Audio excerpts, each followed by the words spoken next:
ಯುವ ನಿಧಿ ಯೋಜನೆಯ ಮತ್ತೊಂದು ಅಪ್ಡೇಟ್ಗೆ ಎಲ್ಲರಿಗೂ ಸ್ವಾಗತ. ನಾನು ನಿಮ್ಮ ಪ್ರೀತಿಯ ಶಿವು. ಇವತ್ತಿನ ಒಂದು ವಿಡಿಯೋದಲ್ಲಿ ಯುವ ನಿಧಿ ಯೋಜನೆಯ ಫೆಬ್ರವರಿ ತಿಂಗಳಿನ ಹಣಕ್ಕೆ ಸಂಬಂಧಪಟ್ಟಂತೆ ಈಗ ಒಂದು ಭರ್ಜರಿ ಗುಡ್ ನ್ಯೂಸ್ ಆದರೆ ಬಂದಿದೆ. ಸೊ ಬನ್ನಿ ಅದರ ಬಗ್ಗೆ ನಾವು ಈ ವಿಡಿಯೋದಲ್ಲಿ ಇನ್ಫಾರ್ಮೇಷನನ್ನು ತಿಳ್ಕೊತಾ ಹೋಗೋಣ.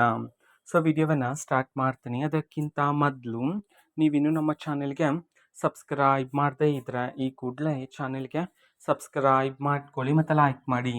ಸೊ ಈಗ ನಾವು ಇನ್ಫಾರ್ಮೇಷನನ್ನು ತಿಳ್ಕೊತಾ ಹೋಗೋಣ.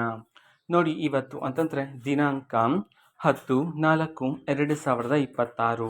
ಇವತ್ತು ಯುವ ನಿಧಿ ಯೋಜನೆಯ ಫೆಬ್ರವರಿ ತಿಂಗಳಿನ ಹಣವನ್ನು ಬಿಡುಗಡೆ ಮಾಡೋದಕ್ಕೆ ಸಂಬಂಧಪಟ್ಟಂತೆ ಈಗ ಮಾಹಿತಿಯನ್ನು ತಿಳಿಸಿರ್ತಕ್ಕಂಥದ್ದು. ಇವತ್ತು ಯಾವ ಯಾವ ಜಿಲ್ಲೆಗಳಲ್ಲಿನ ವಿದ್ಯಾರ್ಥಿಗಳ ಖಾತೆಗಾದರೆ ಯುವ ನಿಧಿ ಯೋಜನೆಯ ಫೆಬ್ರವರಿ ತಿಂಗಳಿನ ಹಣವನ್ನು ಇವತ್ತು ಬಿಡುಗಡೆ ಮಾಡಲಾಗ್ತದೆ.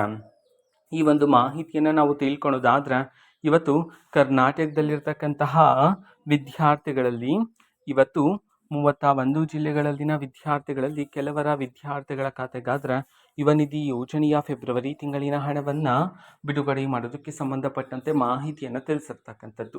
ಓಕೆನಾ. ಸೊ ಇವತ್ತಿನ ಒಂದು ವಿಡಿಯೋ ಇದೇ ರೀತಿ ಇನ್ನು ಹಲವಾರು ಯೋಜನೆಗಳಿಗೆ ಸಂಬಂಧಪಟ್ಟಂತೆ ಮಾಹಿತಿ ಬಂದ ನಂತರ ಆದಷ್ಟು ಬೇಗ ನಾನು ನಿಮಗೆ ಇನ್ಫಾರ್ಮೇಷನನ್ನು ತಿಳಿಸ್ತೇನೆ. ಅದಕ್ಕೋಸ್ಕರ ಆ ಚಾನಲ್ಗೆ ಸಬ್ಸ್ಕ್ರೈಬ್ ಮಾಡ್ಕೊಳ್ಳಿ. ಮತ್ತೀಗ ನಾವು ಫೇಸ್ಬುಕ್ಕಲ್ಲೂ ಸಹ ಈಗ ವಿಡಿಯೋಸ್ಗಳನ್ನು ಅಪ್ಲೋಡ್ ಮಾಡ್ತಿದ್ದೀವಿ. ಫೇಸ್ಬುಕ್ ಚಾನಲ್ ಲಿಂಕನ್ನು ಡಿಸ್ಕ್ರಿಪ್ಷನ್ ಬಾಕ್ಸಲ್ಲಿ ಕೊಟ್ಟಿರ್ತೀನಿ, ಕ್ಲಿಕ್ ಮಾಡಿಬಿಟ್ಟು ಫಾಲೋ ಮಾಡಿ. ಓಕೆನಾ. So thank you, bye.